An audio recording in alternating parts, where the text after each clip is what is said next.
Hey, what is up guys, Massive here, back to do another video, and I've got a pretty amazing game on C&C3 that I want to highlight. I'm going to bring you all a compilation of some other games I had on this day, so stay tuned for that. I will make it available for my Patreon members.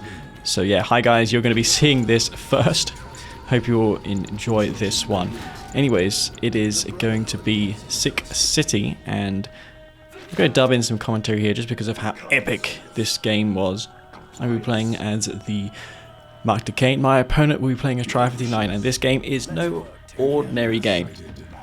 And I'm going to give you my analysis after watching this several times because it did intrigue me quite a lot watching this game.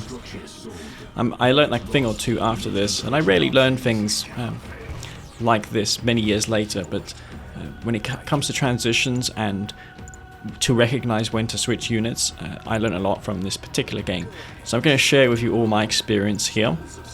This is a map made by Technique. This is C&C3 once again. There's going to be a blue Tiberian field in the bottom left and top right corner. It is traversable via a destructible bridge, so you can deny that to your opponent. Saboteurs can be used to booby trap those bridge segments. You need 2 booby traps though to destroy the bridge. So imagine if your opponent's units go over it, that'd be insane. Alternatively, you can go for a shadow team rush and bait the pitbull to the bridge segment, blow up the bridge segment with a fanatic, and the area of effect damage will kill the pitbull. I've seen that. Someone sent me a clip of that, and it is a thing. So you may have noticed I omitted my spike for that engineer. That was actually a mistake. I really shouldn't have done that. I got a bit too creative. There should be boundaries to my creativity and my unorthodox style of play. But yeah, that was a bit of a mistake. I should have just made additional barracks like I did there for this engineer. Didn't really make sense. That was a mistake. I lost resources, so don't do that. Nevertheless, this Reckoner was somehow spotted by Shock Tripper. Not sure how, but he did indeed spot that. I'm just going to go back to base, and maybe he will build more than 1 or 2 Seekers so I can recover my eco and get potentially back on even footing with him. I'm going to grab that tier spike. It will give me $500. That much needed $500 did delay my second refinery. I'm about to place that down now. And if my micro was really on point, I could have rallied that harvester waiting to the second refinery, but I was busy focusing on my Reckoner. Reckoner does survive. Compared to vanilla, these Reckoners have a little less speed to them because there was a timing push of Black Hand which was insane. You could not stop it. Reckoners were just super oppressive back in the day. It was the only thing you ever saw from Nod and Black Hand, just a 2 flame rush Reckoner, and it was almost always cost effective. It needed that nerf, and it feels balanced now, just as it should be. Oh, speaking of that saboteur thing, I should have just put the booby trap right there on that segment. I'm not sure if it would have blown up units. Does the booby trap on the bridge segment deal damage to units on it? Because I know when you destroy the segment, the units get destroyed because they fall down the bridge, but if the bridge just gets damaged by the booby trap, I wonder if it deals damage like the Fanatics. Or the, not the Fanatics, the Shadow Team explosive charge ability. I'm going for 2 War Factory, but then I promptly decided, you know what, I'm not going to, because I saw a cultist, and I wasn't really paying attention to his faction on the War Factory. Nevertheless, a bunch of cultists come out my way, and I built a tier 2 just for that quad tower upgrade, which by the way does not desync the game in R20. The game is in its most complete state in R20. There's no desyncs of any description, so if you guys want a great online experience with really decent balance, then I suggest you play R20. You'll find a lot of lobbies in the C&C Online server, and it is the accepted standard for competitive games and PvP. Of course, there are other options out there, but I'm just gonna... R20 is the most popular. Even though I made it, it just is the most popular. Most people want to play this. it's you got other options like 1.03, but I'll let you be the judge of that if you play it. Personally, not my cup of tea, hence how I spent years practically working on this. So I got that quad turret upgrade online now for my shredder turrets. It will give me a 4th turret, which will help a lot against these cultists. I'm also taking up to tier 3 for that charged particle beam upgrade. I want to deploy these MCVs as soon as possible though, because these cultists just seem to grab my MCV. Fortunately, I did manage to grab a space there. The harvesters will be detected by the raider buggy, because mock buggies have stealth detection radius, and the Black Hand one does as well. In fact, the Black Hand raider buggy has slightly more stealth detection radius compared to the mock raider buggy. This was not done via community patch, it was like that because of EA. They decided to make the Black Hand one have a little bit more stealth detection, presumably because there's no venom for the Black Hand, nor do they get bikes to equip to their avatars, which is a great thing to do in the community patch now, because the stealth detection radius on the bike attachment is huge. Prodigy comes in, but those quad turret shredder turrets to go do so much damage. So even without that supercharged particle beam upgrade, I was able to kill that Prodigy no problem.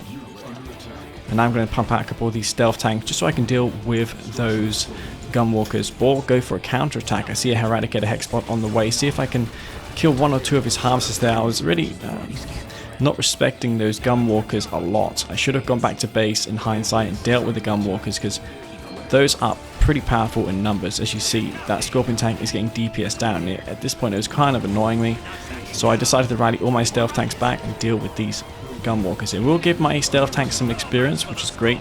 You can't really retreat those back unless he uses his commando or a wormhole, but then I can just jump through his own wormhole and probably kill something of value. Supercharged particle beams though will help me defend against those cultists, so these stealth tanks really don't have much opposition. You can't go Seekers either, because quad turret shredder turrets also deal a lot of damage to Seekers.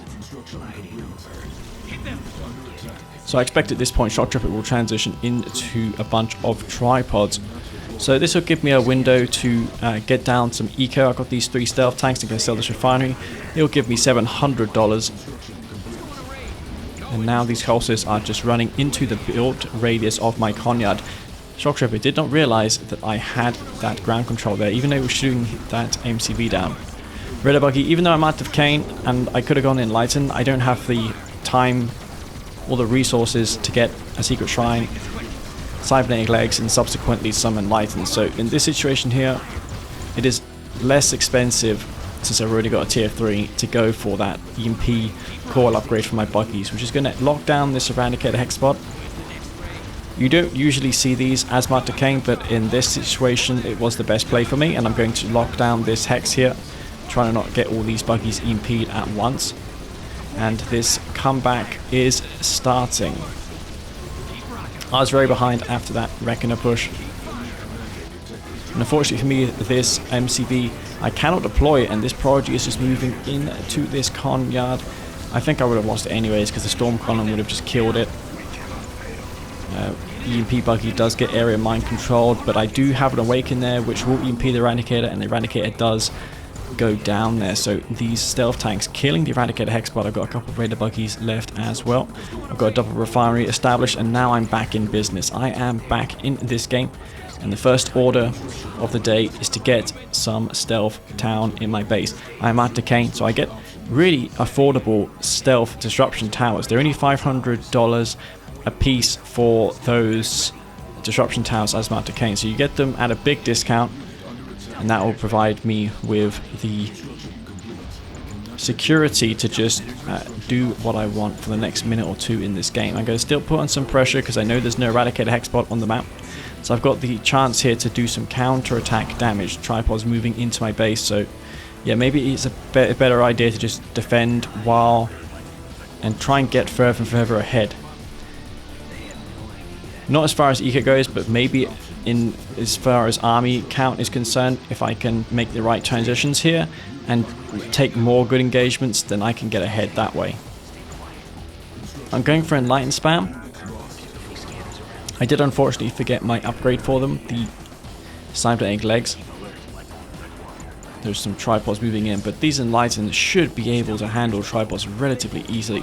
And those are under the umbrella of my stealth tower. So as of right now, Shock does not know about these Enlightened squads. He has no idea that they exist. Tripods will fall back. I guess he is a bit sus that something may be up, which is true. I got those units right there. Stealth tanks are being microed, and the next couple minutes of this game I thought were insane. Quite frankly, insane. But let's see what goes down here. I'm going for Enlightened. I'm going for Tip Troopers from triple barracks, and now I'm going to start throwing down these EMPs. It's 7.5 seconds of EMP duration for these Enlightened squads.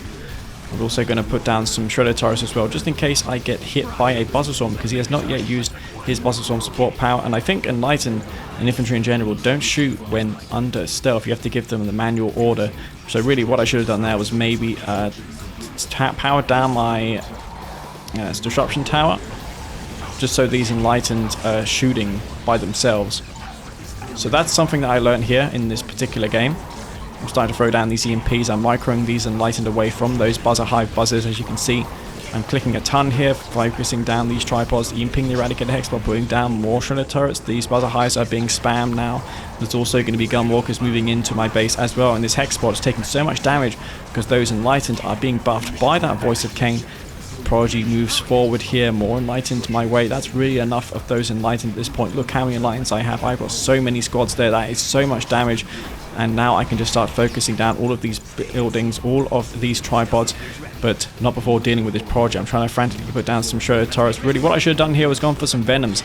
This is the ideal time to transition into Venoms because there's no anti-aircraft from him. And even if he had built gunwalkers or plasma missile batteries, I could have just EMP'd them with my Enlightened, taking them out very quickly. Storm Column going to get taken out immediately. There's a gravity stabilizer there for him. And that's building a Devastator warship. I had the chance here right now to go for that gravity stabilizer and take it out. So this was the pivotal moment of this game where I think I could have killed this gravity stabilizer and prevented the dev ship coming out, because I don't have any Venoms. So really, I should have gone for some Venoms here, or I should have killed that gravity stabilizer. But yeah, my worst fears have been confirmed. He gets down a Devastator warship, and now the Dev ship is coming into my base, going to start focusing down those Shredder turrets. I need to try and avoid its shots with my Enlightened, but yeah, really, I need Venoms. I need stealth tanks. I don't have a tier 3, so it's quite awkward. I'm putting down these SAM turrets, but they don't have tip core. EMP gets focused on those tripods there, and now this Dev ship is doing so much damage, taking out my SAM turrets. I'm still getting the buff from those, from that Voice of Kane there, which has been buffed in R20. The radius of the buff has been increased.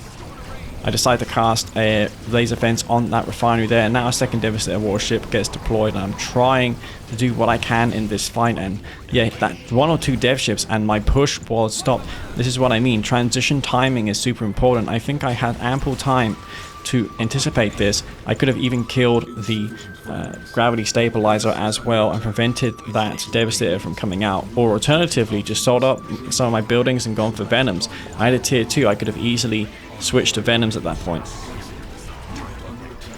But this is a great demonstration of Enlightened when microed well. When the abilities are being efficiently utilized, you can see just how effective they are against these vehicles such as the gunwalkers.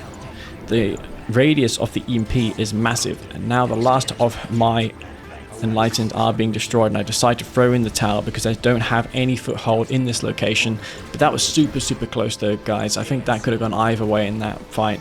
It was my mistake to not destroy the gravity stabilizer or make Venoms. So yeah, that's what I learned from that particular game. I was a bit gutted that it did not turn into a win, but I still want to share it with you all because I thought that was an amazing game, and we learned some things there. I certainly did. So I want to thank you all very much for watching this short video, and I'm going to have a bunch of other games coming which will be all great highlights. I'm going to put them all in one video for you all. So yeah, this is going to be Master Leaf, and I'll see you all in the next video. Peace out.